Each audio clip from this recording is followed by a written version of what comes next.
നമസ്കാരം. National broadcasting ന്യൂസിന്റെ അപ്ഡേറ്റ്സിലേക്ക് ഏവർക്കും സ്വാഗതം. ബലാത്സംഗ ഭ്രൂണഹത്യ കേസിൽ രാഹുൽ മാങ്കൂട്ടത്തിൽ എംഎൽഎയുടെ ജാമ്യാപേക്ഷ പരിഗണിക്കുക അടച്ചിട്ട കോടതി മുറിയിൽ. രാഹുൽ മാങ്കൂട്ടത്തിലിന്റെയും പ്രോസിക്യൂഷന്റെയും അപേക്ഷ പരിഗണിച്ചുകൊണ്ടാണ് തിരുവനന്തപുരം പ്രിൻസിപ്പൽ സെഷൻസ് കോടതിയുടെ തീരുമാനം. കേസിന്റെ വിചാരണയുമായി ബന്ധപ്പെട്ട വിശദാംശങ്ങൾ പുറത്തെത്തിയാൽ അത് ഏത് വിധത്തിൽ പ്രചരിപ്പിക്കപ്പെടുമെന്ന് പറയാനാകില്ലെന്നായിരുന്നു പ്രോസിക്യൂഷന്റെയും രാഹുൽ മാങ്കൂട്ടത്തിലിന്റെയും വാദം. അതേസമയം ലൈംഗിക പീഡന ഭ്രൂണഹത്യാ കേസുകളിൽ രാഹുൽ മാങ്കൂട്ടത്തിലിനെതിരെ കടുത്ത നടപടിക്ക് കോൺഗ്രസ് ഇന്ന് തന്നെ തീരുമാനമെടുത്തേക്കുമെന്നാണ് സൂചന. രാഹുലിനെ കോൺഗ്രസ് പൂർണ്ണമായും കൈവിട്ടേക്കും. സാഹചര്യം അതീവ ഗൗരവമാണെന്ന് KPCC വിലയിരുത്തി. രാഹുലിനെ ചുമക്കരുതെന്ന് ഒരു വിഭാഗം നേതാക്കൾ നേതൃത്വത്തെ അറിയിച്ചതായും റിപ്പോർട്ടുണ്ട്.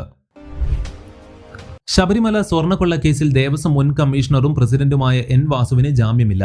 കൊല്ലം വിജിലൻസ് കോടതിയുടേതാണ് ഉത്തരവ്. പരാതിക്ക് ജാമ്യം നൽകിയാൽ അത് കേസിന്റെ നിലനിൽപ്പിനെ തന്നെ ബാധിക്കുമെന്ന് കണക്കിലെടുത്താണ് ഉത്തരവ്. കേസ് പരിഗണിച്ച ഉടൻ തന്നെ ജാമ്യം നൽകാനാകില്ല.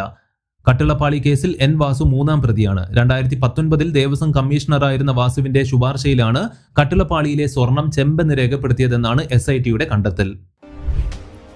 മുഖ്യമന്ത്രിയുടെ കാറിന് പണം അനുവദിച്ചത് ധൂർത്തെന്ന് ആരോപിച്ച് യൂത്ത് കോൺഗ്രസ് സംസ്ഥാന അധ്യക്ഷൻ OJ ജനീഷ് രംഗത്ത്. സംസ്ഥാനം സാമ്പത്തിക ക്ലേശം അനുഭവിക്കുമ്പോഴാണ് ഈ ധാരാളിത്തം. തെരഞ്ഞെടുപ്പിൽ അത് പ്രതിഫലിക്കുമെന്നും അദ്ദേഹം കൂട്ടിച്ചേർത്തു. ഇന്ത്യൻ രൂപയുടെ മൂല്യം റെക്കോർഡ് തകർച്ചയിലേക്ക് കൂപ്പുകുത്തിയെന്ന വാർത്തകൾക്ക് പിന്നാലെ സംസ്ഥാനത്തെ സ്വർണ്ണ വിലയും കുതിച്ചുയർന്നു. ഒരു പവൻ സ്വർണത്തിന്റെ വില 520 രൂപയാണ് ഉയർന്നിരിക്കുന്നത്.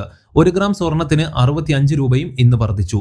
ഇതോടെ സംസ്ഥാനത്ത് 1 ഗ്രാം സ്വർണത്തിന് 11,970 രൂപയായി. ഒരു പവന് ഇന്ന് 95,760 രൂപയും നൽകേണ്ടി വരും.